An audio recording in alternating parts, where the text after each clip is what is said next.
রমজানের special falooda recipe কার না ভালো লাগে, তাই না? খেতে অনেক মজার হয় আর বানাতে খুবই সহজ। সো বন্ধুরা, আজকে আপনাদের বানিয়ে দেখাবো দোকান থেকে কেনা প্যাকেট ফালুদা কিভাবে বানানো যায়।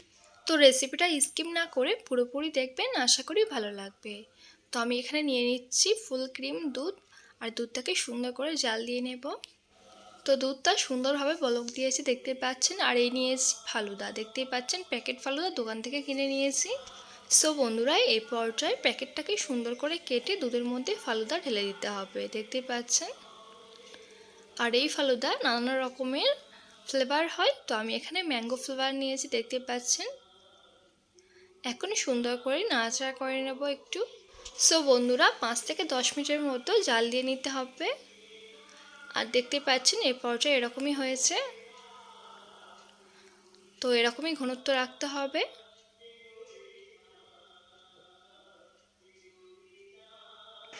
তো আপনাদের বলে রাখি, ফালুদা প্যাকেটের মধ্যে চিনিও দেয়া থাকে, চিনি দেওয়ার দরকার নেই। এবারে চুলা থেকে নামিয়ে নেব। তো একটা বোলের মধ্যে ঢেলে নিচ্ছি, দেখতেই পাচ্ছেন।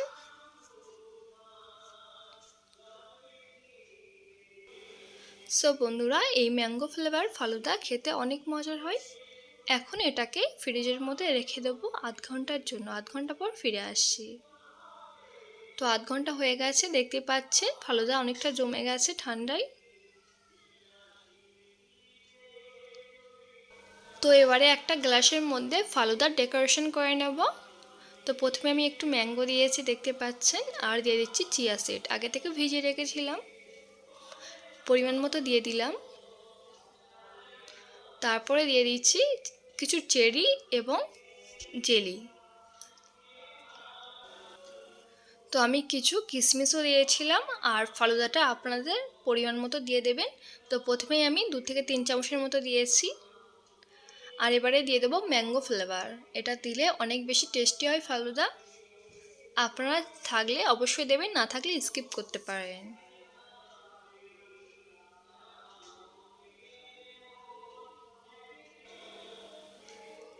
সো বন্ধুরা, ফালুদা খাবেন, আইসক্রিম না দিলে হয়, তার জন্য আইসক্রিমও দিয়ে দিলাম, দেখতে পাচ্ছেন। দেখতে কতটা লোভনীয় হয়েছে, তাই না? উপর থেকে আরেকটু জেলি দিয়ে দিলাম। তো দেখতে পাচ্ছেন কত সুন্দর লাগছে ডেকোরেশনটা করে। আর খেতে অনেক মজার হয়েছিল। বাড়িতে একবার হলেও ট্রাই করতে পারেন, ঠান্ডা ঠান্ডা খেতে তো খুবই মজা লাগে। রেসিপিটা ভালো লাগলে অবশ্যই সাবস্ক্রাইব কিংবা ফলো করে দেবেন। আর কমেন্ট করতে ভুলবেন না। সো আমার রেসিপিটা এতক্ষণ দেখার জন্য আপনাদের সবাইকে থ্যাংক ইউ।